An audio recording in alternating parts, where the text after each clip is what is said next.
It's week 28 of 2018, and today on Technado, we're talking about some Apple product announcements, including some upgrades to the 15-inch MacBook, as well as some Android announcements, some Microsoft things, and then snakes on a plane for some reason. That's all coming up on the Technado, starting right now.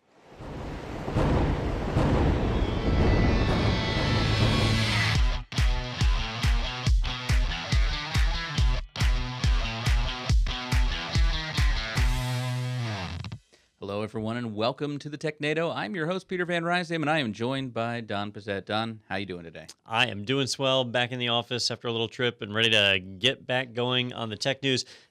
Some weeks we have to scramble a bit to find enough articles to fill up and talk about all the exciting things that are going on. This week it was the opposite. It was, we don't have enough room for all this stuff today. What are we going to drop off? There is a lot going on in the world of IT right now. We could do an after-show podcast of just the stories we had to drop to fit in this week. So maybe we'll look into doing the podcast like Talking Dead or after Walking Dead. Geez. Talking Technado. Maybe get Chris Hardwick in here. No, we need to get somebody who does the really awkward interview where you can tell they don't know what questions to ask and you just sit there staring at each other. Yeah. It'll be awesome. Zach Galifianakis between two ferns style. All right, well, let's start off this week. We have an update from a story we talked about last week. There was a Ticketmaster breach, but it turns out it wasn't just Ticketmaster. So this article on ZDNet, Ticketmaster breach was part of a larger credit card skimming effort, analysis shows. So does this mean, Don, that they went after the card processor as opposed to going after Ticketmaster directly? Well, remember... In this particular breach, the cause was not so much Ticketmaster. I mean, ultimately it was Ticketmaster's fault, but that they were leveraging a chat support service. You know, the "Can I help you" type little pop-ups that we see on so many web pages. And they had placed the code, the little one-line JavaScript code to embed that chat player into their checkout page, which is supposed to be a secure page, and the attackers found a way in via that chat system.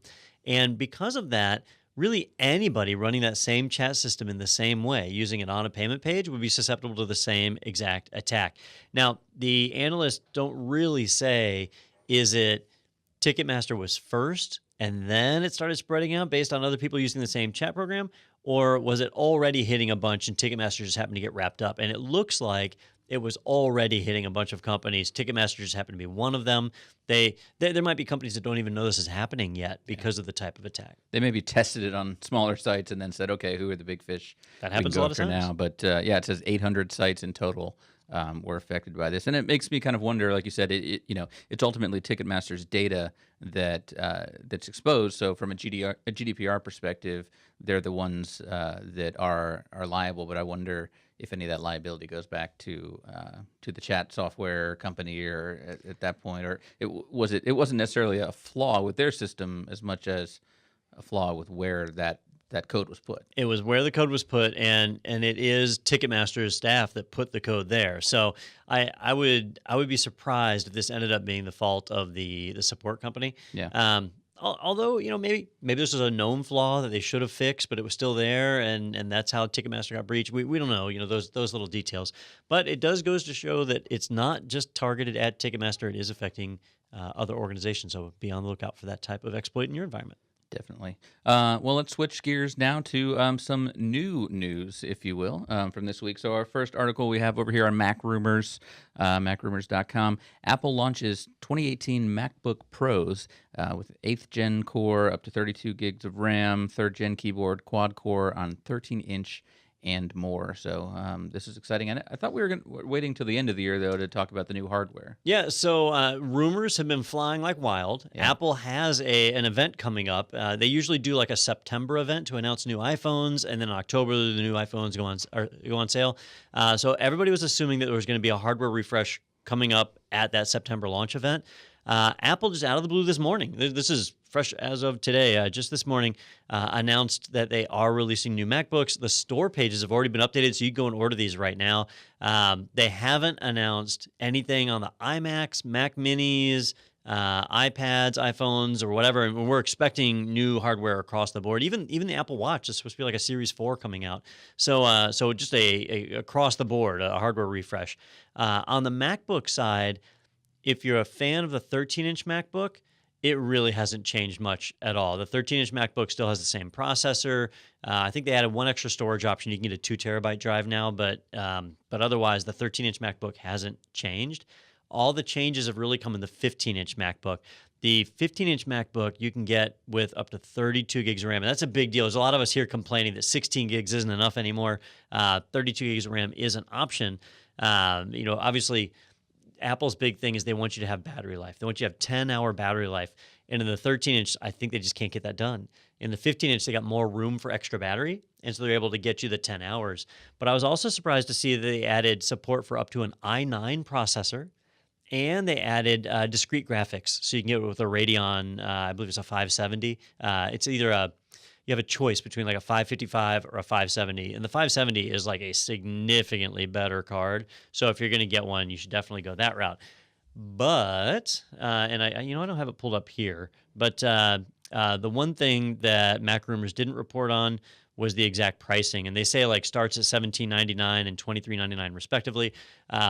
That's if you get like the most bare stripped down if unit. you could do that 32 gigs, you're over $3,000. Yeah. So on the 15-inch laptop, I spec'd one out that was basically identical to my current laptop, but with 32 gigs of RAM. I had to go 15. Mine's a 13, and it was $3,500. Wow. And people make the argument that Apple hardware is high quality, that it lasts a long time, which I'll agree with those statements. But $3,500. I mean, you can get laptops from practically any competitor spec'd exactly the same for $2,000, almost 50%. Who cares if it's not high quality? You just buy a new one if it breaks. But and if it doesn't last 10 hours, well, just throw that one away and pull the second one out of your bag that you've bought for the same price. There you go. There you go. You're all set. Or do what I do: plug in. It's not so bad. Oh, interesting. Well, you're hard pressed to find an airplane these days without Power. Some power options for you. What I say you do though is you take this useless touchpad up top and you replace it with the solar panel. Oh, that was another thing. 15-inch only comes with a touch bar now. Like you don't have the option. If you don't want the touch bar, you have to get a 13-inch. So really weird decisions, and I wouldn't be surprised because this was unannounced, just like all of a sudden this morning. So basically, they really refreshed the 15-inch MacBook, not the 13-inch.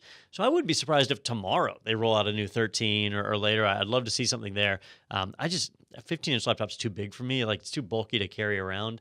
You might as well give me a desktop at that point. So. We'll see where that goes. But it is nice to see some new hardware and coming out in advance of the September event, just out of the blue. I don't know. I like my plan, like the old calculators you used as a kid with the little solar.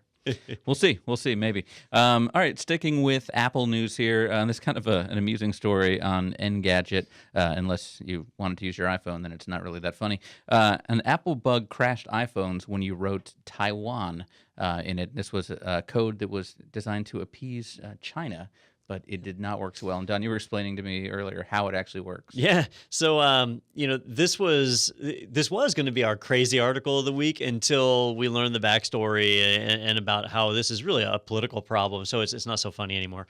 But the Chinese government requires of businesses that are doing business in China that they are not allowed to recognize the government of Taiwan. There's a lot of bad blood there, and so when Apple sells iPhones in China, they actually remove the emoji for the Taiwanese flag.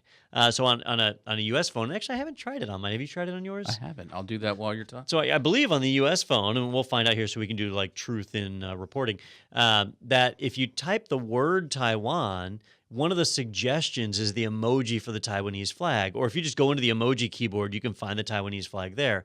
Well, in China, they had removed that. Yep, and so got the flag. It comes up. Yeah. Yeah. So on the US iPhones, it comes up. Free Nepal. I'm just sending this to you right now. Yeah.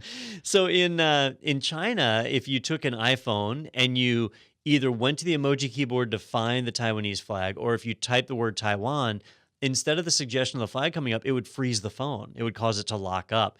It turned out to be a technical glitch, but it was because they had to remove that little element because it was required by the Chinese government. So it shows that sometimes the little things that companies do to appease a market that they're selling in can actually have some lasting effects on the phone, and you've got to be careful with that. So this would have only been something that affected people in that market then?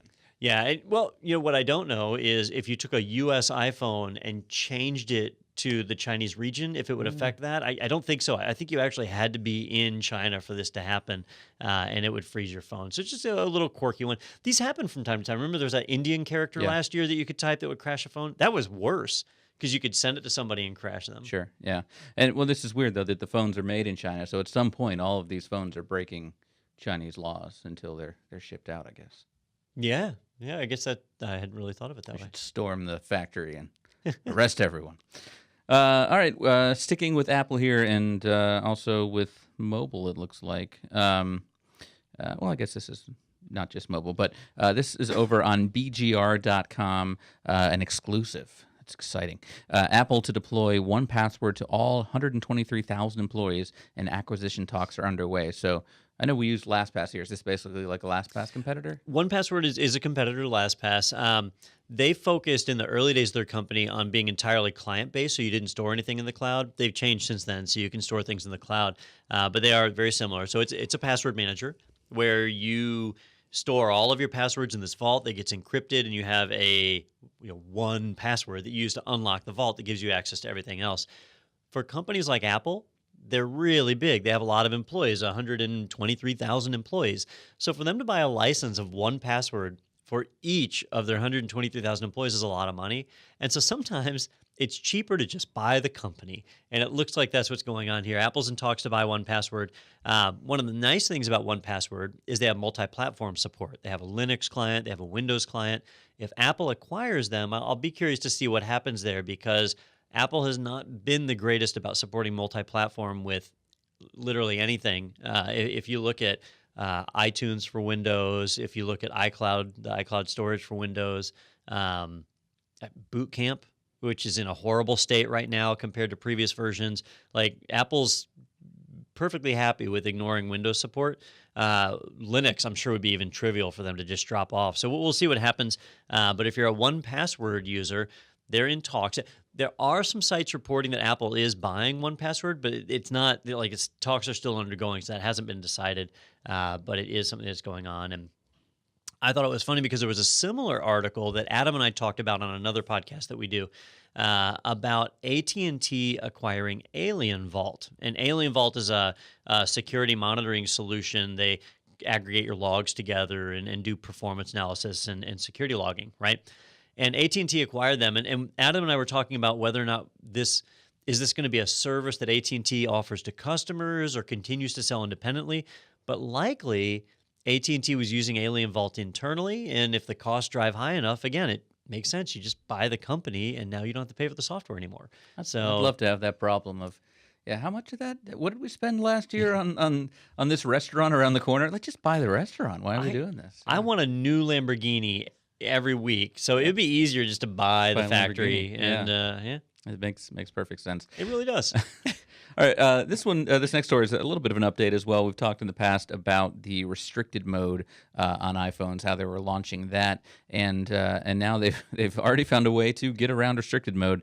Turns out by using cheap accessories. So it looks like just a Lightning adapter. I don't know if that one picture there is even Lightning to Lightning or something like that, but allowing you to basically crack that by using an accessory there. So the one they're showing there is Lightning to USB-C. That's a C. Okay. They also tested it with several others, and basically it came down to any M5 certified cable. If you plug it into the phone, you can use that to bypass the restricted mode. Now, we reported on restricted mode last week, and that was saying that if you have not unlocked your phone in the last hour, then it will basically require you to unlock the phone in order to use accessories. And then if it had been enough time, which originally they were reporting, I believe it was 7 hours that they were saying, that within 7 hours, it would not allow you to use the Lightning port at all until the phone had been unlocked with the proper code. And that was designed to prevent the gray key and other solutions from being able to unlock the iPhones, the stuff that the police and other investigative services were using. Well, when these headlines popped out, I had to dig into it because I was really curious about how this worked. And they were saying, look, if the phone goes into this restricted mode and the Lightning port is disabled, we've found a way to bypass that. But then when you start reading the details, they didn't actually find a way to bypass that. What happens is when you lock your phone, a 1 hour timer starts. And if you get the phone and you plug in an accessory like this in under 1 hour, then it resets the 1 hour timer. And you can sit there doing that over and over and over again to keep resetting that 1 hour timer and keep the Lightning port active. It doesn't unlock the phone, and it doesn't stop it from going into restricted mode if you forget and let that hour lapse. The other thing is, if you're already in restricted mode, it doesn't unlock it.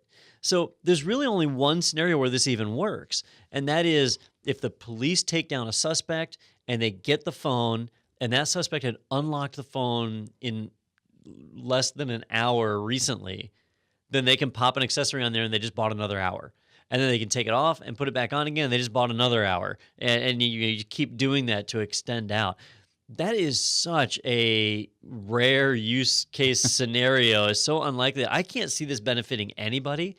And the other thing is, this will be trivial for Apple to patch. So I'm sure they'll have this patched in the next couple of days or weeks, and then this goes away. But the headline is that USB restricted mode can be bypassed by cheap accessories.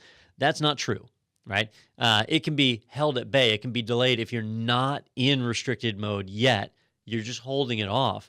But if you've already gone into restricted mode, this does not get you out. That headline is not correct from that standpoint. And well, the one thing that confuses me here, when they list kind of the steps that police would take, is connect the iPhone to a compatible Lightning accessory, and number 2, plug in an external battery to avoid drain on the battery, because I guess I don't know if you'd be in restricted mode if the battery died and restarted. But the third step is place the entire assembly in a Faraday bag.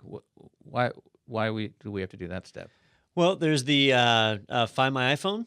And so if it's phoning home to Apple and somebody sends it a lock request or whatever, then it's going to lock and they wouldn't be able to get past that. Gotcha. So that's probably what that step is. Or who knows? Maybe there's something else. Like maybe when that would make sense. They pop on the accessory. It doesn't phone home for accessories. So yeah, I'm not sure on that one. No, you're probably right, though, on the Find My phone, because if you locked your phone, you're putting it basically in restricted mode by doing that. Okay. Well. Even worse, I mean, if you send the true lock to it, it's completely unusable. Yeah. Unless it gets unlocked from the Find My iPhone account. Gotcha. You can't even factory reset it. Interesting. That's why I know this isn't the news story, but it's almost pointless to steal an iPhone these days. That if somebody steals an iPhone and it gets locked or blacklisted by a carrier, the only thing you can do is take the screen out and sell the screen for parts. Yeah. The whole rest of the phone is useless. Or it seems like just go sell it on eBay and then hide once you've sold it to a person and they get an iPhone that doesn't work. Yeah, that happens. That's the way to do it. All right, next up, speaking of fantastic security, over on bleepingcomputer.com here, you can bypass authentication on HP's ILO 4? ILO. Mm-hmm. ILO 4 servers with 29A characters. And I was telling Don, I wonder if someone just sat down and said, all right, let me try with 1A. Oh, no, that didn't work. Let me try with 2. And they got to 29 and it worked. But there's probably a different way people find this. But regardless, it shouldn't work. So here's what makes this one really bad. And this is probably the worst security vulnerability that we have to report on today. The ILO board, that stands for Integrated Lights Out Board. And on HP servers, they have an ILO board. Most of them have it. There's some of the really cheap ones that don't, but all the good HP servers have it, or HPE. Sorry, it's HP Enterprise Services. This is HP. Enterprise level stuff here that we're dealing with. So HPE servers. So we're talking about the big ProLiant type servers. They have this board in them that you can connect to even if the server is powered off. And once you connect to it, you can see the console of the server. You can turn the server on. You can turn the server off. You can cut its power or you can power it on. You can mount a virtual ISO and actually boot off an installation disk and install an operating system. If you have access to the ILO board, you literally have full control of the server's hardware and everything about it. So that means if you wanted to do like a root exploit, try and reset a root password, like you can do all that if you have access to the ILO board. So being able to establish a connection by throwing 29 A's at it is a pretty big problem. And if you go to the Bleeping Computer article, they actually have a little like an animated GIF where they show throwing that at it and actually establishing a session. And once you're in there, you can reset the credentials and then you can get at it. Now, two things about this. One, this is really, really bad. You need to patch your ILO boards as soon as you can. But two, this is something an attacker shouldn't be able to exploit. And that's because your ILO boards should not be plugged into your regular network. The best practices say that when you have a management board like this, it should be out-of-band management. In other words, not on your regular network. You should have a dedicated network just for management appliances like this that is not connected to the internet and not accessible to everyone inside of your company, but only accessible from the sysadmin or netadmin team from their individual computers. So if your network is properly restricted, then this ILO board exploit really isn't effective at all, right? It's assuming that you'll be able to make that connection. Now, if an attacker has compromised the server, they might be able to access it that way as well, but they've already compromised the server, so I don't like to worry about that scenario because it's kind of pointless. But if you've misconfigured your management network or you've plugged your ILO board into the same network as your server, this is a big deal. You need to get to the HPE website, and they've already pushed out a fix for it. I mean, do most people know that? I mean, with devices like this, know that they should have that segmented on its own network? So people who have been through the proper training or read the manual for the ILO board know that. Okay. But there's a lot of IT people who don't read the manuals or don't go to the training, and they just say, look, there's a network jack on there. I know how to plug that in. Yeah. And it gives me a default IP and username. I know how to type that in, and they don't read the manual. So there are people that misconfigure this on a pretty regular basis, but it's well documented. That's not the best practice for how you deploy it. If only there was a place where you could get proper IT training using the somebody out there probably does using the coupon code podcast 30. All right, let's switch gears to our next story over on techrepublic.com. This new dual-platform malware targets both Windows and Linux systems. And the sub-headline there is, the security by minority stance should come crashing down as cross-compiling makes multi-platform malware development easier. And this is something I think we talked about a little bit last week in terms of, well, I'm not susceptible to viruses because I'm on this platform. Well, it's just because people don't focus on making viruses for that platform because not many people use it. But that's something that looks like could be going away.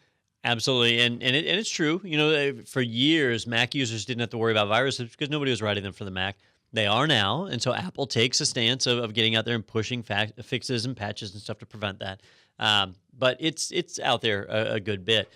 What's going on here is they're talking about cross-compiling, where a developer writes code once and then is able to compile it into binaries that are suitable for multiple platforms. And the one they're talking about is called WellMess, or was it Messwell? No, it was WellMess. The WellMess virus, which when it's deployed, its payload actually contains a binary for Linux and a binary for Windows. So a traditional Windows binary and a Linux ELF binary. And then that way, when it lands on a computer, it first determines which operating system it is, and then it runs the appropriate binary to take over that system and carry payload. It does some cookie-based exfiltration of data and a few other things. It's pretty run-of-the-mill as far as your viruses. So what's really unique about this one is that it is traveling with the binaries for two different platforms as a part of it. And those Linux ELF binaries, a lot of times they'll execute just fine on macOS without even modifying them. So they don't say that in the article, but I wouldn't be surprised if we start to see a Mac version of this soon too. In the past, anytime you had a multi-platform virus, it was almost always like a Java virus. But now here we've got one just as a compiled binary going around. So we got to be on the lookout for that. And even if you're running a Mac or something crazy, some Linux distro or whatever, there are virus solution or antivirus solutions for you that you can run to help with that. Or if you're ever getting a file you don't trust and you don't have any virus installed, you can go to websites like VirusTotal, which is done by Google. You can upload the file. They scan it against like 50 different engines, and they give you the report back on it. So that's another way to test files that you don't necessarily trust. You can test them before you open them. Another reason to just buy two computers as opposed to the new 15-inch MacBook is if you run that program and it does destroy your system, you've just pulled the other one out. Hey, one file. Yeah. What's the easiest way to clean the virus? Throw the computer away, buy a new one. Yeah, a drill. Problem solved. All right. Well, I always like to lobby to bring in the stories where we talk about hackers being convicted, because we read about all these stories and half the time, who knows if the person got away or they're able to track down even where these malware and viruses originate. But we've got one here. This is on darkreading.com.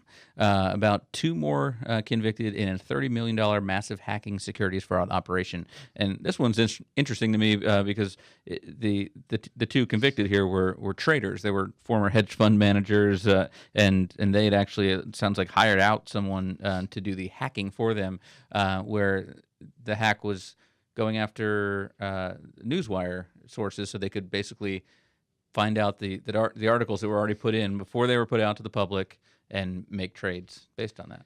Yeah, it really kind of became insider trading, Yeah. right? That there's press releases that are held or embargoed for a certain date, and they found a way to gain access ahead of time. And once you have that, you can make stock decisions that are cheating. Yeah. Right? And people get arrested. I mean, we're talking about hardcore criminals like Martha Stewart. Yeah, I mean, thank God we got her off the streets for a little while. I think she's been rehabilitated. Well, yeah. And now, I don't know. I don't know where to go with that exactly. But I'm thinking about like folding laundry and cooking a turkey. Yeah. But that's all kind of crazy stuff that happens. And so this is an example of it. And arrested. You're going to serve some jail time. You could argue that all of the stuff in the subprime mortgage scandal here in the U.S. was worse than this. This is just $30 million. And none of those guys went to jail, but at least these people did. So it is good to see. Occasionally they catch the bad guy. And honestly, I bet this one was one of those where they just got greedy, because if they had done this once or twice and stopped, they probably never would have been found out, because I'm guessing that the newswire wasn't even aware that they had been breached. That's true. You keep going with something like this, and it's gonna catch up to you. It was a SQL injection attack, which is always avoidable. A good developer sanitizes input before it comes into a system, so it was avoidable. But the range of the attacks, it started in 2010 and went all the way through 2013. So they were doing this over a 3-year period. That seems a little greedy. Yeah, got to know when to fold them. Yeah, know when to hold them. Yeah, etc. And know when to run. Yeah, to walk away and whatnot. All right, I'm going to verse 2. All right, sticking with, or is this? No, we did a Bleeping Computer article before, but this is another one here. BleepingComputer.com. BlackTech APT steals D-Link Cert for cyber espionage campaign. I knew like 2 of those words. All right, some of these are just silly marketing terms. APT is Advanced Persistent Threat. Of course. So basically, what that just means is that the BlackTech attack has been going on for quite some time. And they've been looking to misdirect people to websites to steal personal information. What makes this different and important is that they're redirecting you to sites, and a lot of times if the certificates don't match, your browser will let you know. You recognize that you're not on a legitimate site. Well, they were able to steal one of the private certificates from D-Link. D-Link manufactures routers, switches, and access points. You can find them at here in the United States, you can buy them at Best Buy and Target. D-Link is out there quite a bit. They're kind of lower end. They're not. I've never considered them great hardware, but it's not.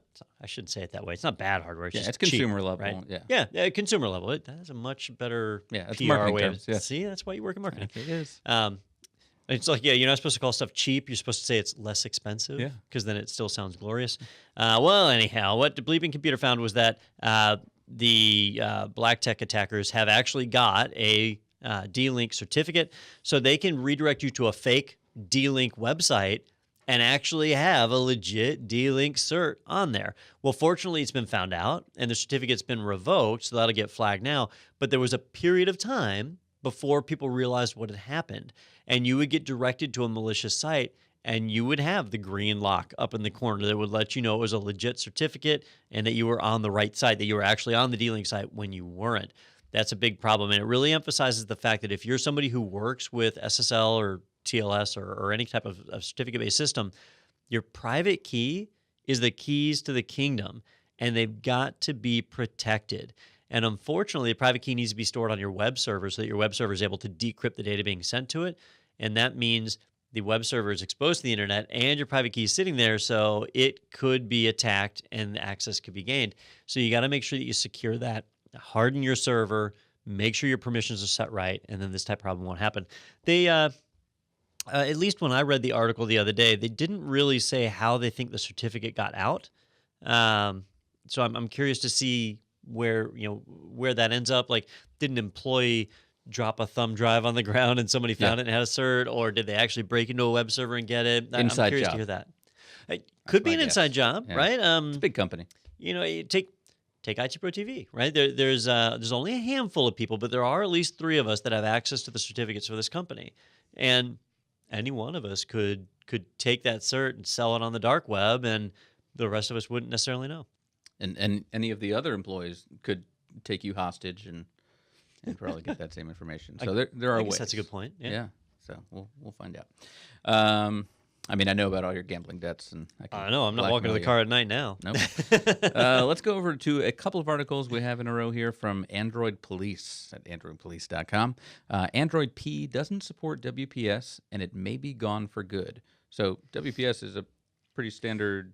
I guess it's an older. So what WPS does is makes it easy to connect to an encrypted wireless network, right? So with WPS, or with a regular wireless network, if we've used WPA, WPA2, or even WEP, there's a key. So somebody comes to visit your house and they say, "Hey, Peter, can I get on your wireless network?" And what do? You have to tell them the one key that you have. Well, now they know it. Now they could tell it to other people, like the key's been compromised at that point. And so that's a problem with doing key shares like that. Well, WPS was designed to be a stopgap because the only other solution was to do certificate services. And that would be even more annoying. Like, imagine your grandparents come to visit and "Hey, Peter, can I get on your wireless network?" And you say, "Sure, Grandpa, let me just issue you a X509 certificate here, public key, private key pair, and we'll be in business." Yeah, that's not an easy thing to do. Not gonna happen.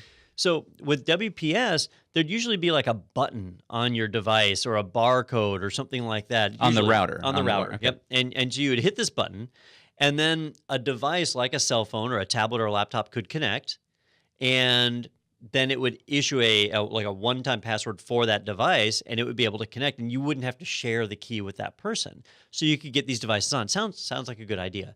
But it did have some security flaws in it. It wasn't perfect. And when they announced WPA3 just a few weeks ago, they've already announced a successor to WPS that's going to replace it. So WPS is not long for this world anyway. What's significant here is that Google is being one of the first companies to drop it. And Android P, which is expected to be announced in the next couple of months, probably closer to October, rumored to be Android Pistachio, which it's usually desserts. Is a pistachio even a dessert? Isn't that a nut? I mean, there's pistachio ice cream, but I feel like maybe if we... All right. Maybe the pistachio is a nickname. I didn't think about pistachio ice cream. So anyhow, Android P. That's all I think about. Is in beta right now, and it's dropped WPS support. So personally, I never used it anyway. I wasn't a big fan of it, but a lot of people do, and it will be a problem if you rely on WPS in your network and people start coming in with Android P devices. You're not going to be able to use WPS with them, and it's probably going to get worse over the next few years as people start to drop support. Yeah, I think the only time I've used it at home is, and I can't remember what hardware it was, but I had a piece of hardware that I bought that instead of going to an app and setting it up, it just had the button to do it that way. But so are we saying that something's going to replace it that will have that same kind of functionality? Or yes. Okay. Yeah, WPA3 has a similar system that works that way, but it's better. It fixes some of the problems that are in WPS. So real quick, if I had one of these devices and I push the button to let you get on, am I opening up my entire network at that point to anyone else? Or how does it know that just talk to your device? So it's a two-part thing, right? Like you're pushing the button on the router and they're trying to connect from their phone. Okay. So that kind of has to happen at the same time.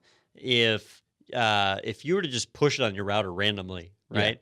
Yeah. In theory, a neighbor or somebody could hit that and connect, and then you'd have a real problem. Have to be pretty well timed. Yeah, it would be like just choosing to randomly leave your front door open at the house. Maybe somebody walks through, maybe they don't. Who knows? Or choosing to have a FOSCam camera in my home. Yeah, which is it's like having the front door open all the time. I do often wave to you when I'm sitting on the couch and look over at the camera. All right, you're still using it after all these months? I still have it. Yeah. Do you know how cheap cloud cams are, and the Amazon Cloud Cam or the you know how Nest? cheap staying with the same camera is? It's cheap until I would like you to show me though how you do it. I want to see if you can get into my camera. I don't know if I can get into yours. I can definitely get into one in my cabinet back there. That one Yeah. This would be a fun experiment. We're taking this show on the road out to my driveway. All right. Like I said, sticking with Android Police, Android Studio Device Emulator now works with AMD processors and Hyper-V. So I know Hyper-V is something that just gets you really excited. So yeah, it's got to be big for you. So this article didn't really apply to me, but I thought it would be good for the show. If you are a developer that works with Android, or if you're a system admin that is having to do mobile device management for Android, then the odds are you've experimented with the Android emulator. And in the past, the Android emulator would only work on Intel systems, and it used its own virtualization platform that was actually somehow based on VirtualBox in the background. So now Google has updated that and added some more functionality so that it supports AMD processors, and separately, it supports Hyper-V. Like, it didn't support Hyper-V before, now it does, and that's Hyper-V with AMD or Intel, doesn't matter. But in the past, it was only Intel that it supported. Now it also supports AMD. So if you've got like an AMD laptop, you can run the official Android emulator on your system. It's great for testing apps, developing apps, or even testing MDM. If you want to test, like, can I remote lock a phone, you can fire up the Android emulator and you can test it and you can remote lock it and that kind of stuff. I will give you a word of caution, which is that the AMD support is very new, and it's supposed to operate at the same speed as the Intel support, but it hasn't seen a lot of testing. This is pretty recent news. This is from 2 days ago, 3 days ago. So, you might want to wait a little while to make sure they get all the kinks worked out. But if you're one of those people that has an AMD processor and relies on Android, this will kind of cut out a little middleman and allow you to use the official emulator on your system. All right, fantastic. Well, I know we mentioned last week or the week before we talked about the iPad killer and how it's coming. Well, here it is on the Windows blog. Meet Surface Go, starting at $399. It's the smallest and most affordable Surface yet. So just go ahead and throw your iPad in the trash. That's right. So the world of the netbook has gone full circle, and we're right back there with miniature computers. You can tell either that guy's got the world's largest hand or it's a pretty small computer. The Surface Go, the most significant thing about it is the price point. It's $399, which is priced comparable to an iPad, right? iPads usually start around that $400 mark, and it's the Go tablet, which means that it runs Microsoft Windows. So unlike an iPad where it'll only run iOS apps, this will run the entire collection of Windows binaries that are out there, which is tons and tons and tons of software. But it is targeting the low end of the market. And so you're not going to find the beefiest specs in the world. I just noticed the shoes that person is wearing. Yeah, you said guy before, and I don't think so. But while you're on the photo real quick, I just do want to say, you mentioned the hands. I did a double take on this photo the first time because it's like a flesh-colored jacket. So the left arm there, it just looked very odd to me, but then I realized it's the jacket. Strange. Sorry for those of you listening on the audio-only version of the podcast. There's a really weird photo along with this article. Microsoft picked a strange one. But anyhow, so if you take a look at the Go, it is they consider it the lightest and most affordable Surface. So that's what they're promoting. The two big features are its weight and its cost, which means all the other features aren't worth talking about.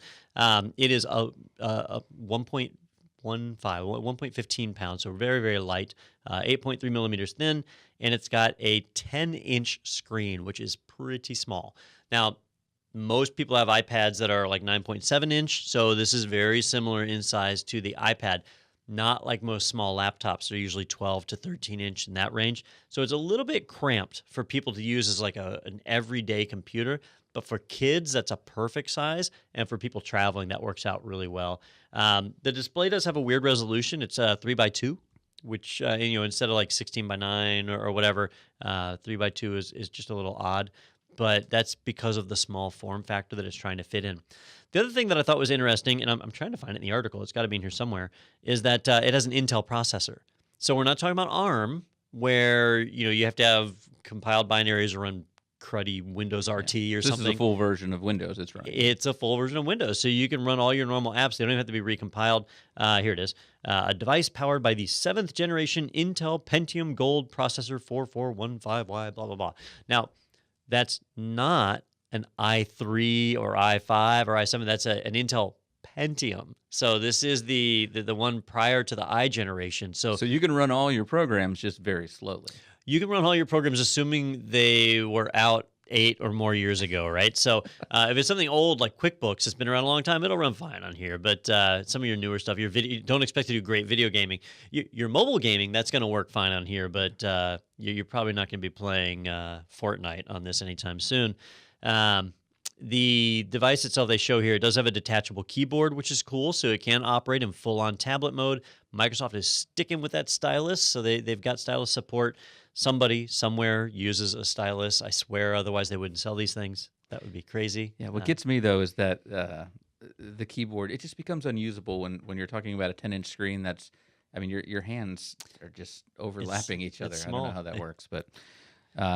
yeah, it'll be interesting to see how this sells, and honestly, I think in a couple months we'll see what Apple does. Not in response to this, because I don't think Apple is making their decisions based on what the Surface is doing, but you know, what's going to go on with new versions of the iPad or iPad Pro. So there's rumors going about, unfounded. So you know, we don't normally report on this stuff, but you know, Apple's had the 9.7-inch iPad and the 12.9-inch iPad. So I have the 12.9, which is just the Pro, or is there a 12.9? Yeah, just the Pro. Okay. And I love my 12.9-inch iPad because it's got a keyboard that is a great size. I can type just as fast on it as I can on my laptop. Yeah, it really is. But it's big, and some people don't like that.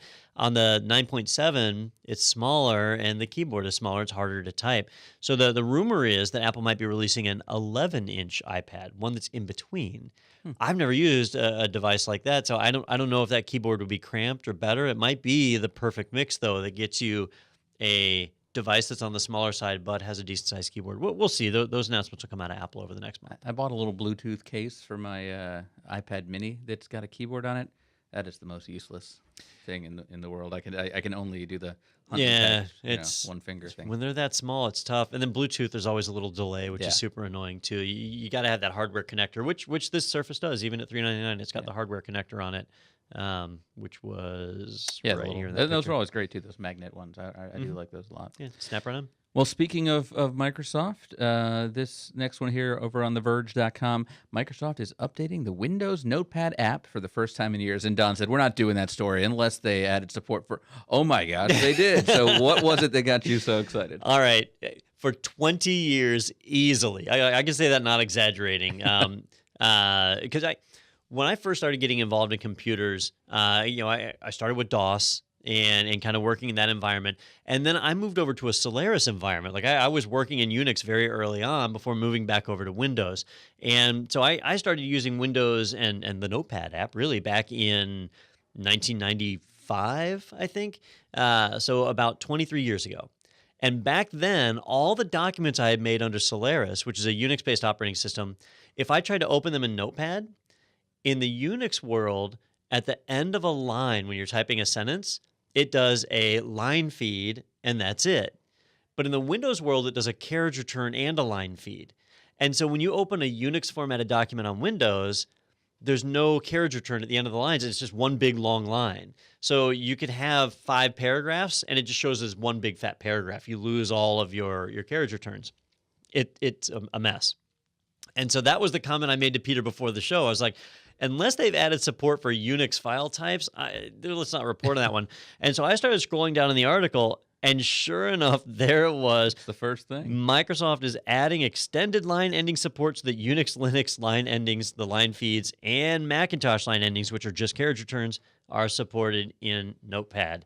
So in the past, I would open a document, it would come up in Notepad, I'd get pissed off, close Notepad, and then I would open it again in WordPad. And then in WordPad, you'd see it. And I always wondered, why does Microsoft have 2 word processors, even though Notepad was really simple? So now they fixed it. They've added that. It's not the only thing. They've added a few other things in there, like you can zoom text. You used to have to edit the default font in Notepad, and it would change everything, but now you can just zoom. I think they show it. Yeah, here. They have like a little animation here. And Control Backspace deletes the previous word. Yeah, that's important. That's big time. Yeah, because you don't want to hold backspace. That'd be crazy. Now, most of this is over my head with the Unix line endings and stuff because it's just not something that comes up in my day to day. But I feel like we had this story a few months ago about Microsoft supporting the Unix line endings. Was that not in Notepad? That was in the Visual Studio Code, their code editor that they released, which is multi-platform. and it supported. It was multi-platform, but they really focused on Windows, and now they kind of changed. They're supporting all the platforms. So yeah, it would have been in that one. Gotcha. Okay, so they're finishing it out now on their full line of products. Yep. So is there anything else that that they need to fix still? Or Not they're really. now? I mean, they were adding a few things. There were rumors they were going to add tab support, but that's been killed off, so that's not going to be in there. But that was the main thing. That support. I know it sounds like a little thing, but that has annoyed me for 23 years, and so now they're finally getting there and fixing it. The problem has been around longer than 23 years. It's just annoyed me personally for that long. I'll tell you, it makes that new Surface Go look a little bit better now. Yeah, still not doing that, but It's got Notepad. It's got the new Notepad. In that, and I've already closed it, but in that whole article about the Surface Pad Go Pro, whatever it was called, they never said amazing battery life. Like that wasn't mentioned anywhere in there.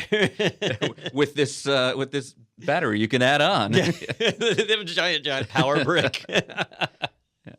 All right. Microsoft is making one more move here we want to talk about. They're taking on Slack with the free version of Teams. So Slack is something that, I mean, just in the last 5 years has really come out as kind of the go-to. And really what it replaced was Skype for a lot of businesses, which is now owned by Microsoft as well. So this is a new way that Microsoft is trying to take on Slack. So we use Slack here at ITProTV. It's how all the employees talk. And when you first start with Slack, it's free. You know, they have that free tier, and then you have to pay a little extra to get private rooms and all that stuff. And so before you know it, if you're anything like our company, you've got this massive Slack bill coming in every month. But it allows your team to communicate, so it is an important thing. So Microsoft is stepping in and competing, and they stepped in last year when they announced the Teams software. So that was their first competition. It was included in all of the Office 365 account levels. So if you had Office 365, you had Teams, and so you could use that instead of Slack. Now, we never did here because I don't remember why. Why didn't we pick to go with Teams? Because Slack's so cool. We already had Slack. Yeah, and it's they give cool. you socks. They did send us socks, didn't they? Yeah. Maybe that was it. I did the Slack certification right after they stopped the sock sending program. Oh, so you didn't get any? Didn't get any socks. Oh, I gave mine to Adam. Yeah, well, that would have been nice. Could have given them to you. You could have had Slack socks. I'm sure Adam already has that cert. Well, you know what? We'll wait, and then maybe we'll get some Microsoft Teams socks. Oh, there you go. And then we'll switch the whole company. But anyhow, so Microsoft was already competing, but they didn't have a free tier. So you had to be in Office 365 to use Teams. So now they're changing it. There is a free version of Teams that is out there and available. So you can jump in there and start to leverage that. Keep in mind that if you're used to Slack, then there might be a little bit of a transition pain to Learning go through. curve, yeah. Because I'll be honest with you, Microsoft Teams is so much easier to use than Slack that it'll probably trip you up. Like you're trying to remember all these crazy keyboard combinations from Slack, and then in Teams, it just, you click a button. Does it still support Giphy? I don't know if it does Giphy or Because not. That's important. That's a mission critical I'm feature. not getting involved with that if it doesn't. We can't throw that's- Giphy in there. That's where we're going to have the pushback. Yep. So anyhow, jump over to Microsoft's website. You can set up a free Teams group, and once you're up and going, you're in business, and there you go. You can try it out. It's a good Slack alternative. Right. Well, I know we're running close on time here, but we got a couple more stories we want to get to for you. Microsoft is smoking Amazon in the cloud. This is on seekingalpha.com. So is this, Don, one of those headlines that's going a little too far? Or? No. So sometimes it's hard to get actual numbers on which cloud providers are doing the best, and it gets a little confusing. If you ask somebody, hey, name the top 3 cloud providers, so people will say like, well, AWS is number 1, but how do you know, right? So there's a few companies out there that gather that data together, and the reports have shown an interesting trend. And so let me bring up, they've got it's a multi-page article. Here we go. They've got a chart here that they put together, and it shows the market share by platform. And what's really interesting, if you look at it, the red is 2017, and the gray is 2016. And if you look, both Amazon and IBM shrank in market share, while Microsoft and Google increased. All right. So if you look, though, Amazon is still significantly ahead by almost a solid 10% over Microsoft. Actually, almost 10% over Microsoft. So it's a big lead, but that growth, Microsoft grew by over 5%. Versus Amazon that shrank by about 2%. So it's really like a 7% difference there. And that's why they say they're smoking them, is that they're not ahead yet. Microsoft's not number 1, but they're growing faster. More people are deploying into Azure. And what they theorized is driving this is people have recognized that relying on one company for your cloud service is not necessarily the greatest idea. There's been a few high-profile incidents lately where a company inadvertently violates a term of service and Google shuts off their entire account. Well, if all of your infrastructure is in Google Cloud and they shut your account down, you just lost your entire infrastructure. So people are now doing hybrid cloud deployments and deploying across Amazon and Microsoft, or Microsoft and something else, and that way they've got that covered. If one cloud provider goes down, the other is still up. But Azure is definitely growing. IBM shrank a lot, and if you ask a lot of people out there, they'll say IBM has a cloud service, right? And that's because IBM's numbers are a little skewed because they include their Z-series mainframe numbers in that, and most of us don't think of mainframes as a cloud service, but they offer that now. So it's not traditional virtual machines, although they do have that service if you want it. But it just shows that if you haven't looked into Azure, even if you don't like Microsoft, the platform is really, really slick. They've got great tools for deploying. You can do full Linux distros in the environment, so you don't even have to touch Windows to use Microsoft Azure and take advantage of that. It is a great backup to AWS. Well, Don, I was saving it for the end, but we do have a webinar coming up that tackles that very topic. So if you want to bring that slide up real quick, we can let people know that ITProTV will be hosting a webinar in our series on winning with the hybrid cloud, and it talks about what the hybrid cloud is, how to balance security with hybrid environments, and the different use cases where hybrid is king. And that is going to be featuring Mr. Ronnie Wong with Wes Bryant. That's taking place on Wednesday, July 18th. If you register for it, and it's not a time that you can attend, by registering, you still get the recording after the fact. So go ahead and do that, even if you're not sure you can attend. And you can do that by going to go.itpro.tv/hybrid cloud webinar. And definitely check that out, because that's going to be an interesting one to kind of hear how that solution is, or when that solution is the right idea and how you can take advantage of it. So, yep. And you'd be surprised how easy it is to spread a solution, because when you're already deploying a solution in the cloud anyway, having it in more than one cloud is really not that difficult. So definitely something worth checking out. Let's see. Let's move on to our next one. We had a little bit of Ubuntu, right? Yep. This one is on Ubuntu's blog, and it says minimal Ubuntu on public clouds and Docker Hub. So more cloud. All right. So a lot of people working with containers, and a lot of people are deploying containers built off of unofficial builds of distros that are out there. So it's good to see Ubuntu step into this place and say, we're going to create a build of Ubuntu specifically for container use. It's minimal, which is different than the minimal install of Ubuntu. The normal minimal install includes all sorts of hardware drivers to be able to get a server up and going. Here, a lot of those hardware drivers are missing because it's expecting to go into a container where you don't need hardware drivers like that. So it is absolutely minimal. It is below 200 megabytes, if I recall correctly. And they've released it for Ubuntu 16.04 and 18.04. Both of those are long-term support releases.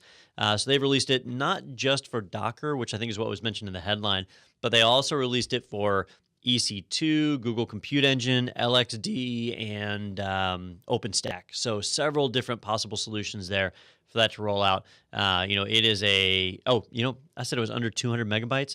It says here it's 29 megabytes. So very, very small, the smallest possible Ubuntu deployment. And the idea there is that if you're building a containerized application, you take this 29 megabyte image, and then you just add what you need to it. You don't have to worry about having any extra cruft in there. That reduces your attack surface, makes it faster to deploy, and makes your cloud solution more stable. All right, fantastic. All right, for our last and final article here, we wanted to save a good one for last, and we're stretching to call this a tech story, but I'm going to go with it. Technology's involved. Yeah. So over on Engadget, they only report tech stories. A snake hidden in a hard drive fails to board a Miami plane. And no, it wasn't the Nokia snake. Okay. Well, I went with a different way in my head of thinking, of course, about snakes on a plane. Yes. And that I'm sure this is Samuel L. Jackson trying to board this snake here. But that's a big problem, apparently, is smuggling these animals. Yeah, in this case, I guess they had a external hard drive, one of those big, it almost looks like a Lacey drive or something, except it's got a USB 3 on it. And they took the Python, put it in a little... Looks like pantyhose. Yeah, they just kind of tied it up and chucked it in there. Which, I'm sorry, if a snake can't get out of pantyhose, then what's good is the snake? There's so many ways this could go, Peter. I'm having a hard time. All right, anyhow, so it's a metal hard drive case, so I'm assuming they felt like it would go through the X-ray machine and they wouldn't be able to see through the metal. They don't actually say how the agents realized it was in there, but they open it up, and sure enough, there was a ball python. Ball pythons are not poisonous. They're also fairly small. That one looks kind of big. So they said no one was really in any danger, but that it could have scared a passenger if it got loose, as evidenced by Samuel Jackson. Or wrapped itself around a passenger's neck and killed said passenger. I suppose it could. I don't really know how long. And that's what these pythons do. I know these are the animals that they're having such a big problem with in the Everglades, because people had them as pets, and then this is too big now, and they release it, and then it's basically taking over as an apex predator, and choking out alligators down there. That all right. I mean, I don't want to get involved in an alligator python fight. Well, maybe that's why this person was smuggling the python. Like, they had an alligator problem back where they lived. Sure. And, got to try and get that python. Well, are they illegal, ball pythons? I didn't think so. Well, maybe it's certain sizes, but I would just think, use FedEx like everyone else. Yeah, or she could have just, registered it as a emotional support animal, right? Right, yeah. And, well, though there was that story a few months back about the woman who they told her to flush her support hamster. I don't think that's how it's supposed to work. It's not. It's like the opposite of emotional support. It's a cathartic experience. We're gonna make you kill your animal. Yeah. That'll help a lot. Yeah, it's like the end of Kingsman. It's a crazy world that we live in, Yeah, and we just report on it. It's a fun time. Well, we mentioned earlier, a lot of these security problems could have been fixed with proper training, and proper training, as I mentioned, can take place over at ITProTV, our sponsor here on Technado. And if you use the promo code podcast30, you can get 30% off the lifetime of your subscription, and really makes it a tremendous deal. And when you think about not just the money that you're saving versus other trainings, but the money you're saving by not spending the millions of dollars when you're sued for all these terrible problems that can happen in your company, it really pays for itself in that way. So go ahead and check that out over at ITPro.tv with the podcast 30 coupon code. So Don, any final thoughts today? I'm just wondering how many terabytes of data you can store on a ball python. All right, we'll look into that, and we'll have that answer for you next week right here in the Technado.